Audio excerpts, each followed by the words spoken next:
Bom dia, irmãos, paz seja convosco. Vamos à nossa 28ª aula da nossa Escola Bíblica Dominical. Estamos aqui online desde março, um bom tempo, né?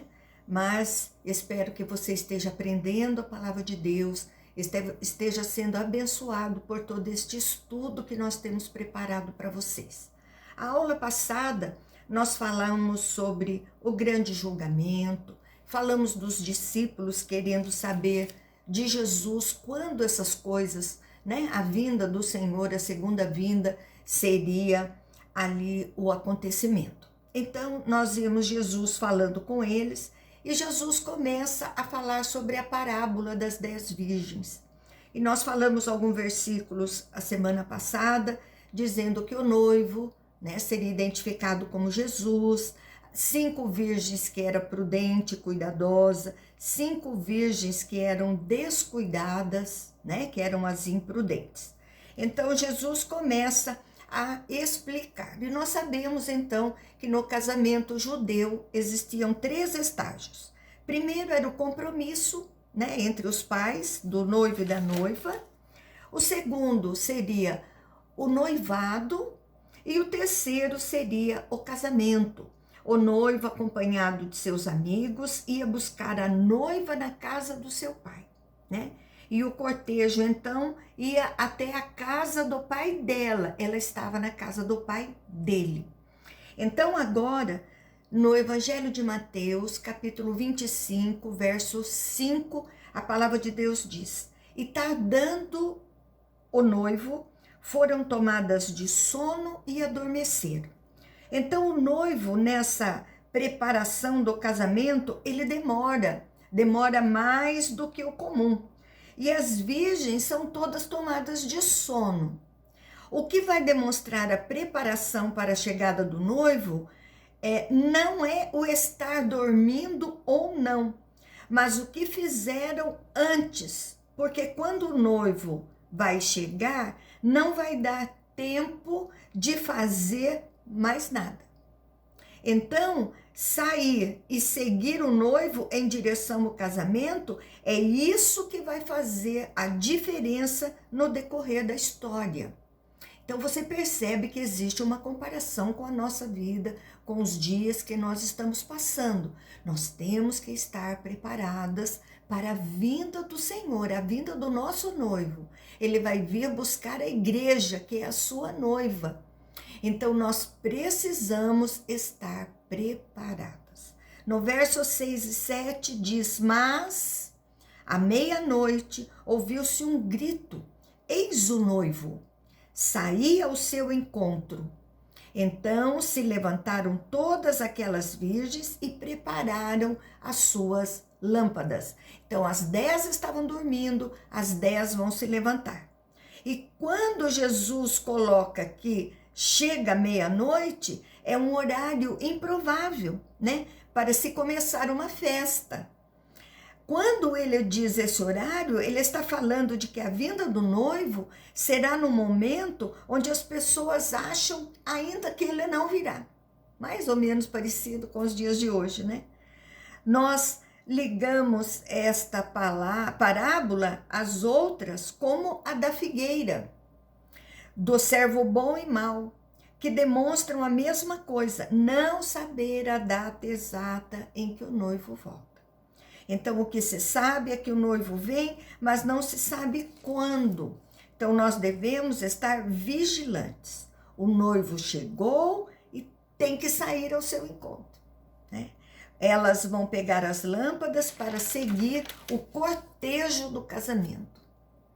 Então, no verso 8 e 9, diz que as nécias disseram às prudentes: Dai-nos do vosso azeite, porque as nossas lâmpadas estão se apagando. Mas as prudentes responderam: Não, para que não nos falte a nós e a vós outras. Ide antes aos que vendem e comprai. Então, às vezes a gente acha assim até estranho, né? As que são cuidadosas negar um pouco de azeite. Mas aí é que está o discernimento. Se ela der do azeite às outras, vai faltar para elas mesmas. Então é uma coisa individual, né? Então as imprudentes não levaram azeite. E vai então simbolizar a falta de preparo delas. O estar preparados e elas não levaram o seu azeite, então elas não estão preparadas para a segunda vinda do Senhor. Naquele tempo não tinha iluminação nas ruas, né? Mas falamos de um tempo que quando era noite, era ainda maior a escuridão. Era necessário que cada um tivesse a sua própria lamparina, a sua lâmpada, para poder enxergar, para poder andar. Então, nos demonstra aqui a questão da preparação ser verdadeiramente pessoal para encontrar o Senhor Jesus.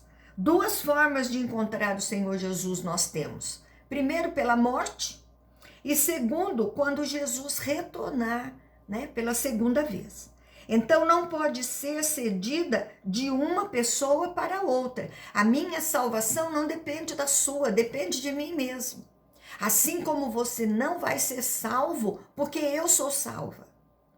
Então, as imprudentes querem que as prudentes as ajudem neste momento, porque a lâmpada delas está se apagando. Então, Jesus coloca aqui a impossibilidade. Não tem como ajudar, porque a nossa preparação dá só para nós, né? Nós somos exemplos, nós somos testemunhas vivas do que Jesus faz, mas é uma preparação. Então, nós temos no final uma ironia até das virgens prudentes, né? O noivo chegou meia-noite, então não tem mais onde comprar. Então, não poderão participar deste casamento. No versículo 10 e 11, a palavra de Deus diz: saindo elas para comprar, chegou o noivo. E as que estavam apercebidas entraram com ele para as bodas, e fechou-se a porta. Mais tarde, chegaram as virgens nécias, clamando: Senhor, Senhor, abre-nos a porta. Elas até tentam resolver o problema, né? Mas sem solução. Estar preparado seria o item principal para receber o noivo. As preparadas entraram para as bodas, para o casamento. As virgens, nesta palavra, é considerada a igreja. As virgens imprudentes foram buscar o azeite. Então ficaram um tempo lá fora e vão chegar mais tarde. Mas elas desejam entrar, mas não conseguirão, né? Verso 12 e 13 diz: mas ele respondeu: em verdade vos digo que não vos conheço. Vigiai, pois, porque não sabeis o dia e nem a hora. Então, a ligação com a pergunta lá de Mateus 24, 3, é que eles queriam saber quando e qual seria o sinal, né? Mas Jesus diz: tenham vigilância. Após a chegada do noivo, não tem segunda oportunidade. Então, pense bem nisso. Por isso, temos que ter a nossa vida em dia, cientes da nossa salvação. Assim seremos como as virgens prudentes. Precisamos escolher em qual grupo nós desejamos estar. Pense bem, uma reflexão para você neste domingo. Agora vamos falar da parábola dos talentos. Mateus 25, versículo 14 e 15. E a palavra diz: pois será como o homem que, ausentando-se do país, chamou seus servos e lhes confiou os seus bens, e deu 5 talentos a um, a outro 2 e a outro 1, a cada um segundo a sua própria capacidade. E então partiu. Respondendo ainda Jesus à pergunta dos discípulos, né? Jesus continua falando com eles. Esse homem é identificado como Deus. Deus confia a seus servos, né? O dinheiro, distribui em partes iguais, respeitando a capacidade de cada um deles de utilizar, enquanto o dono, né? O senhor deles está viajando. Então, estes servos tinham a responsabilidade de administrar esse dinheiro do seu patrão. Então, o talento, uma peça de ouro ou de prata, né? É grega aqui. Então, a prata são 6.000 denários. Havia, então, um dia de serviço, 6.000 dias de trabalho. O ouro era vezes 30 o valor da prata. Esse senhor dá uma quantia valiosa para cada um. O que recebeu um talento, se fosse de prata, seria 6.000 dias de trabalho. Seria hoje mais ou menos 200 mil reais. Então, uma pequena fortuna, né? Resultado: quando o Senhor dá os talentos, os dá para serem administrados. Jesus traz novamente o foco do retorno do Senhor. Então, vai chegar um dia que eles não sabem, ele vai voltar. Então, aqui nós temos o primeiro homem recebeu 5, entrega 10, então ele dobra, né? Fez um excelente uso, melhorando a sua fortuna. O segundo homem recebeu 2, entrega 4, também dobra. Proporcionalmente, os dois dobram o valor da pequena fortuna que o seu Senhor deixou com eles. O último enterra o que recebeu. Então, a reação do Senhor é diferente para cada um.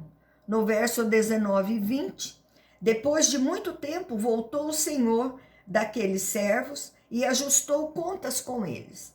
Então, aproximando-se o que receberam os 5 talentos, entregou outros 5, dizendo: Senhor, confiaste-me 5 talentos, e eis que aqui devolvo outros 5 que ganhei. Esse Senhor volta no momento em que ninguém esperava, feliz, e trata bem o seu Senhor, né? Então, no verso 21, disse-lhe o Senhor: muito bem, servo bom e fiel. Foste fiel no pouco, sobre o muito te colocarei. Entra no gozo do teu Senhor. Então, o Senhor era muito rico, por isso, pouco para essa fortuna. Vamos agora comemorar tudo que você conseguiu com o seu trabalho. No verso 22 e 23, e aproximando-se também o que recebera 2 talentos, disse: Senhor, 2 talentos me confiaste, aqui tens outros 2 que ganhei. Disse-lhe o Senhor: muito bem, servo bom e fiel. Foste fiel no pouco, sobre o muito te colocarei. Entra no gozo do teu Senhor. Aplica o mesmo critério anterior da recompensa. No verso 24 e 25, chegando por fim o que recebera 1 talento, disse: Senhor, sabendo que és um homem severo, que ceifas onde não semeaste e ajuntas onde não espalhastes, receoso, escondi na terra o teu talento.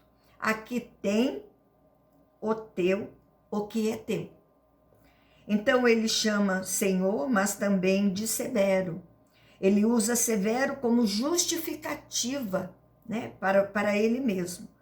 Porque esse homem não fez nada. Trata o talento como algo morto.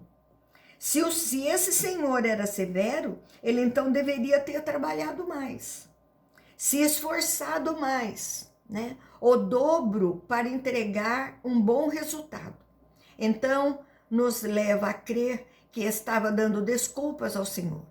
Trata o tesouro que Deus deu a ele como algo morto e o esconde na terra. Verso 26 e 27 diz: respondeu-lhe, porém, o Senhor: servo mau e negligente, sabias que ceifo onde não semeei e ajunto onde não espalhei?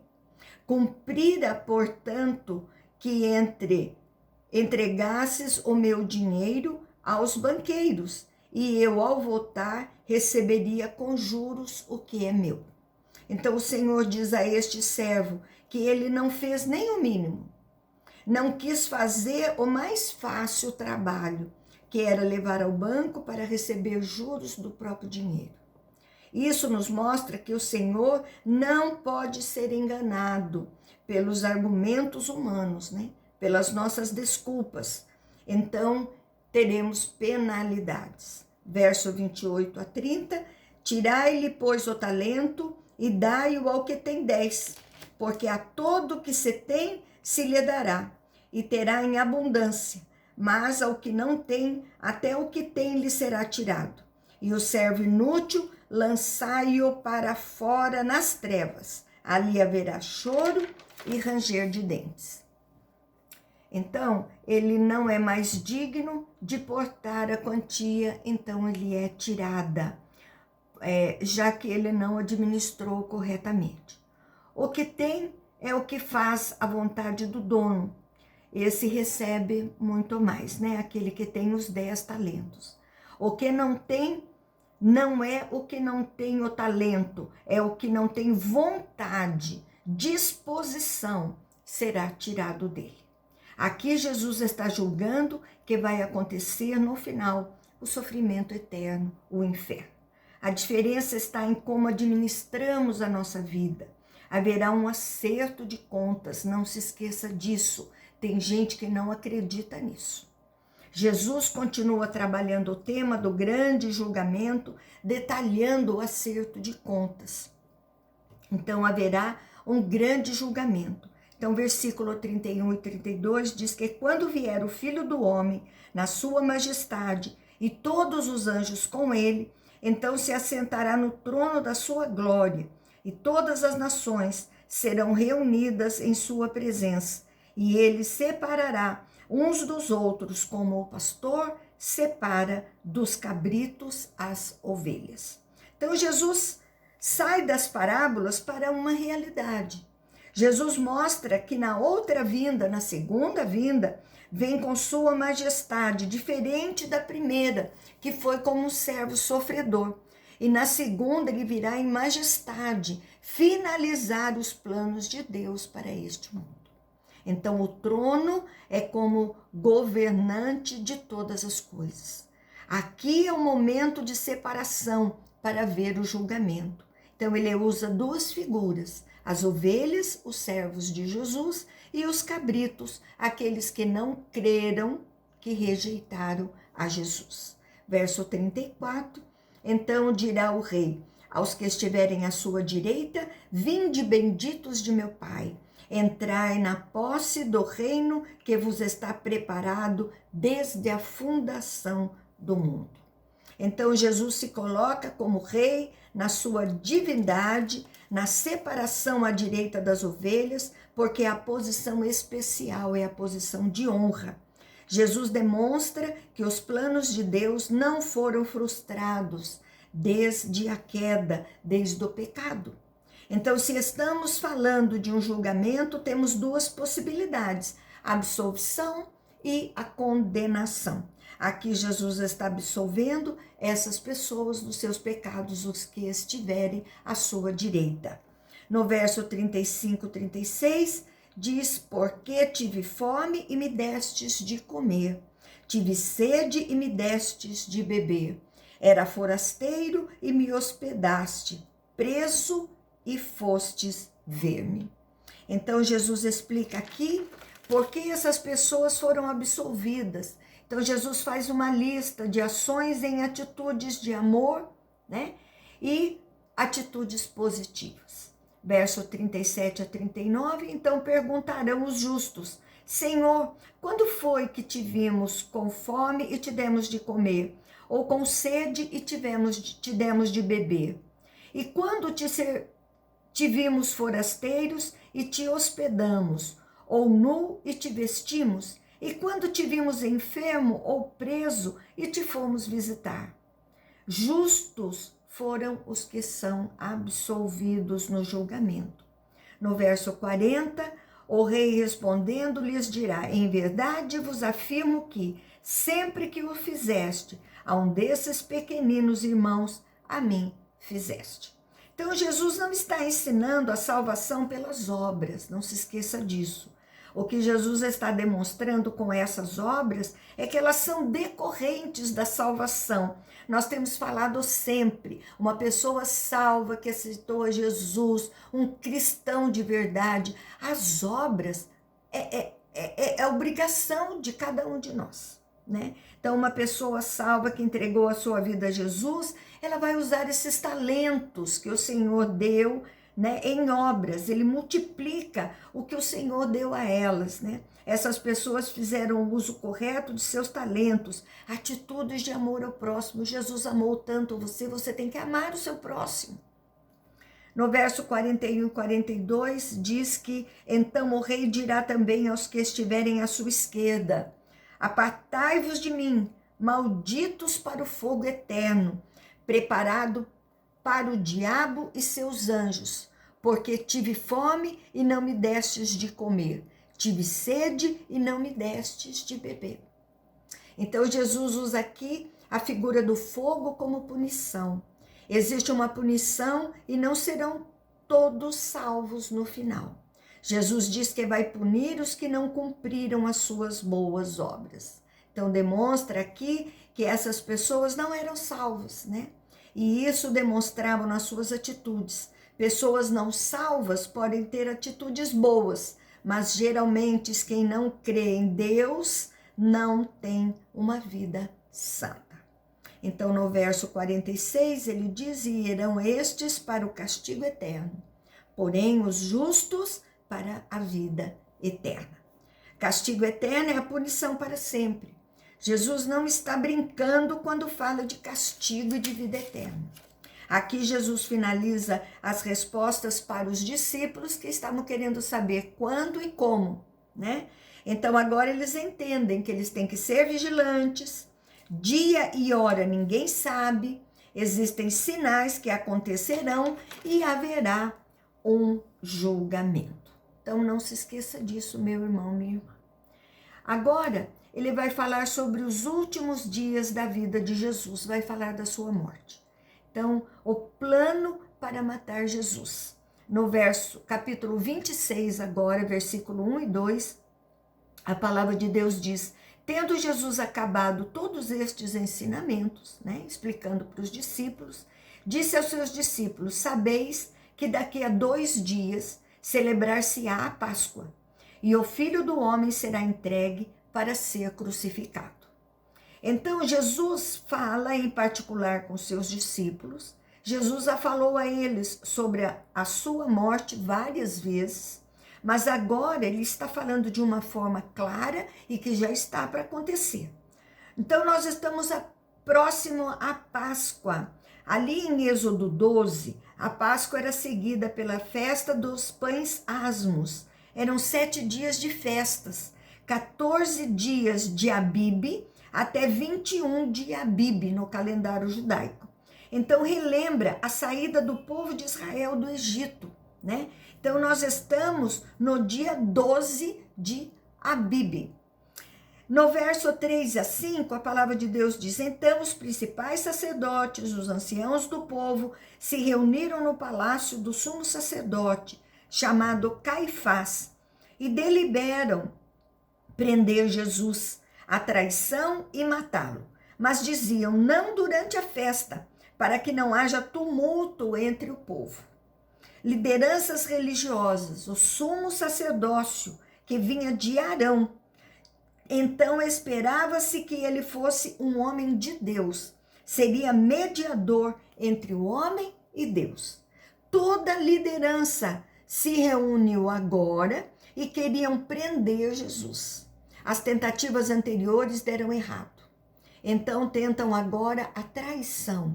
O planejamento era não fazer nada com Jesus do 1º ao 7º dia, que era a festa dos pães asmos, para não ter tumulto.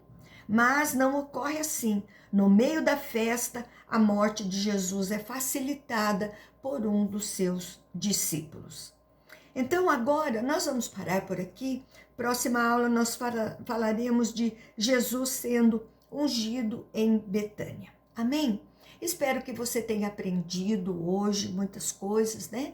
E você tenha um excelente domingo junto com Jesus, na presença dos seus familiares, e uma excelente semana. Semana que vem estaremos aqui novamente. Em nome de Jesus. Amém? Fica com Deus, continua guardadinho e um beijo no seu coração.